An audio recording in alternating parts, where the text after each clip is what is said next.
Please call Ang pangalan again niya sa'yo? later. Yaren? Opo. Double book ko? Kinancel The number that you have dialed is Wala, currently pagliko ko busy. eh. Please call again later. Bigyan na lang kita. Hindi na, okay lang. Hindi, okay lang po. Hindi, okay lang. The number that you have dialed is currently busy. Gulat ako, biglang cancel Please eh. call again later. Kinancel ko po. Ay, okay lang. The number that you have dialed is currently busy. Please call again. Okay lang naman kasi malapit lang din ako. Nandito lang ako sa unahan ng Double Dragon. Pero sayang kasi, Pateros. Taga-Pasig ako, sayang. Malapit na sa hometown.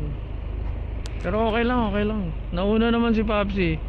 Ibigyan naman na ako ni ma'am. Hindi naman ako naghirap eh kasi kabilang kanto lang naman ako, kaya okay lang. Pero sana next time huwag po kayo magdo-double book kasi sayang sa gasolina.